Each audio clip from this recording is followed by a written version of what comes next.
Hawakan ko kamay niya. Sabi ko, "Wag mo ako iwan, di ko kaya." hanggang sa humagulgol na talaga ako. Niyakap ko siya ng mahigpit. Sabi ko huwag niya ako iwan. Pero sabi niya, Di ko na kasi kaya, Arnie. Nakakapagod na. Nakakasakal na. Sorry.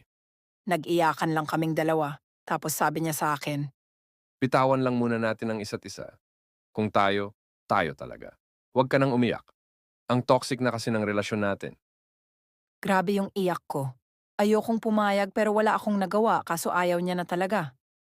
After nun, mga around 4:00 ng umaga, umalis siya. Hindi ko na nahabol kasi umandar na yung motor niya. Pumasok agad ako sa bahay then umiyak ng sobra. Grabe yung iyak ko nun. Nagising si mama kasi narinig niya ang hagulgol ko. Nagsumbong ako na hiniwalayan ako ni Mati. Nag-alala si mama sa akin, tinawagan niya si Mati.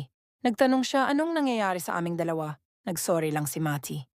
Noong kakahiwalay pa lang namin, ang sama ng pakiramdam ko, yung feeling na hindi ka makapaniwalang wala na kayo. Mga kakatulog ako kakaiyak, gigising na iiyak na naman. Palagi ako nagdarasal mababalik siya sa akin. Kahit saan ako pumunta, naaalala ko siya. Iyang Jollibee dyan sa may Gaisano. Tagadaan ko dyan, sumisikip yung dibdib ko, tapos naiiyak ako. Para akong kulang simula nung maghiwalay kami. Umabot ako sa point na uutusan ko mga kaibigan ko na i-chat si Mati para itanong kung may feelings pa ba siya para sa akin.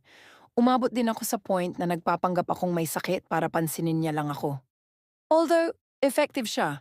Kasi nakikita kong nagkikare naman siya pero hindi na talaga kagaya ng dati. After 5 months simula nung breakup namin, nalaman ko na lang na may bago na siya, Aya yung name. Lumala yung bigat na naramdaman ko nun. Dala ng galit. Ang dami kong tanong sa sarili ko.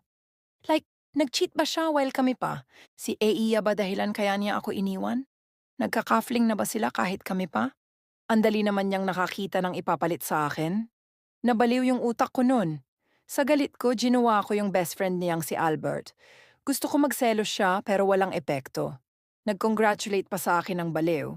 Hanggang sa naghiwalay din kami ni Albert kasi si Mati pa rin mahal ko. This year, 2019. Sila pa rin ni Mati at Eiya. Long live, di ba? Samantalang ako, may nakakarelasyon nga, di naman naaabutan ng taon.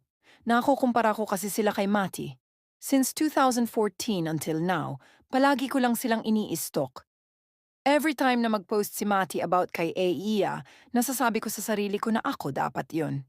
Hindi ko naman sila ginugulo, di naman ako psycho ex-GF. Nalulungkot lang ako kasi tumagal sila. Kumapit kasi ako sa Little Hope sa sinabi niyang kung kami, kami talaga.